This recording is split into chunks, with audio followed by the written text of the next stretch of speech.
Wissotzky in Palestine.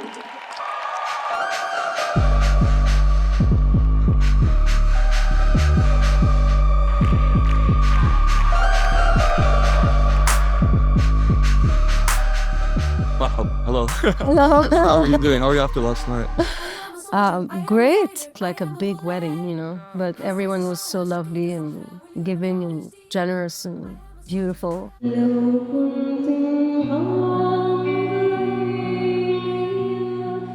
The collective action is growing. Like we're hitting more walls. I think we need to hold on to small victories and small achievements. And to me, that makes the most sense of everything that I'm trying to do.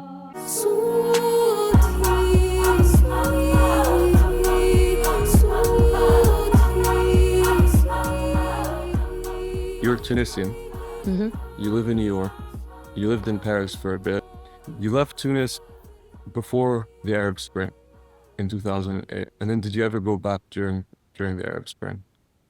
Yeah, I went back during the revolution. This time I was actually performing. And as we were going to Sfax, we learned about Mohammed Bouazizi, who set himself on fire. And we learned that like things were actually growing in the south. We had the show that night in Sfax, and so the organizers were like young, you know, guys, really cool guys. They were trying to just like do a culture thing. And so they came to the green room and they said, you know, you shouldn't be singing anything political, like don't sing Kelmti Horra, don't sing, you know. About to go on stage and we look at each other and I'm like, we gotta do what we gotta do, you know. And there was a song that was actually going around Tunisia Mesquina.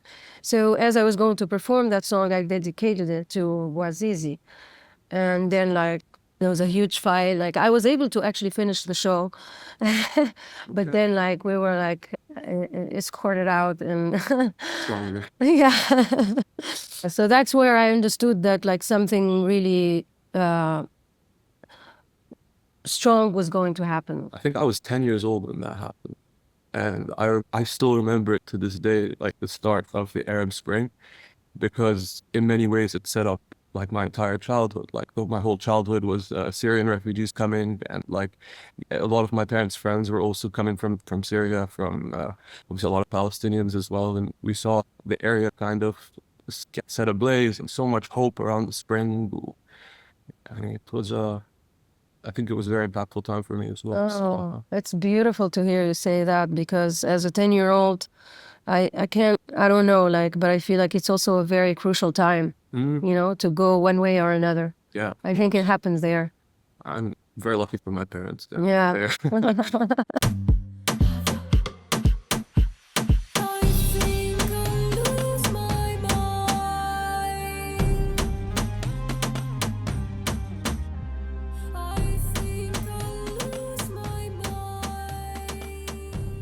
When you're a kid, an Arab growing up, your options are like doctor, lawyer, Yeah. accountant. No one ever sits and dreams like, I want to be a paracycling team manager. It's such a specific thing. Yeah. What was that like for you? Did you always know you wanted to get into music? Yes. I think the fact of like having like an art cells in my body always made me, you know, like reject whatever's negative or whatever was trying to constrain me. Like, no, I have my freedom. It's inside of me. I think the first jump was when I went to engineering school and I met my bandmates. So we just played shows at universities. We were under dictatorship. You could feel like the thirst of people for freedom, for free way of expression. But eventually, because of my political views, I was banned from like performing. But that's how I really realized like I really need to do this. This is really what I want to do. Like music, but with a purpose. So a lot of what you're saying is resonating with me a lot, because similarly to how like there was no direction for music when you first started up, when we started the team in Gaza, like we knew nothing about actual paracycling, right? Like, that was a professional cyclist who then lost his life and became a paracyclist. And we started setting up the team. We organized the first gym session for the team, and the guys showed up in ship-ships and in jeans and in t-shirts. And we didn't even realize that these guys don't even have money to buy shoes. to come to the training, right? Like slowly, we started building up the team and our knowledge and, Wow. and trying to like, yeah, learn from those who came before us, obviously. Yeah.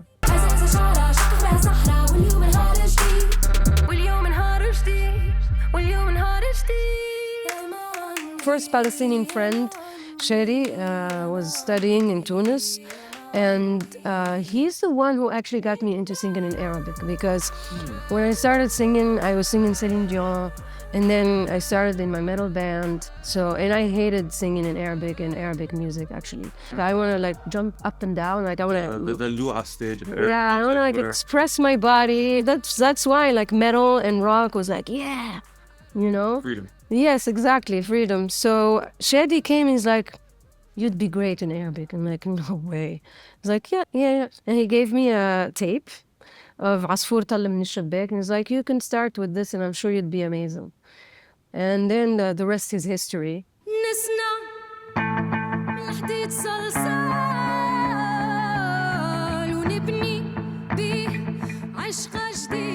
You've done a lot of work around Tunisia, around Palestine. Also, obviously, I've done a lot of work around feminism. I'm sure that you've interacted this kind of idea that how can you be a feminist but support Palestine? It's like, I think they call it purple washing, where the Israelis make it seem like you are against women if you stand with the Palestinian cause. How has this conversation kind of come up for you? Has it ever? I mean, to me, like, feminism is supporting women in existing equally. Whether they want to wear a hijab or they want, like, whatever that women want to embrace. There's no equal rights for women nowhere in the world. There's so much more work to be done.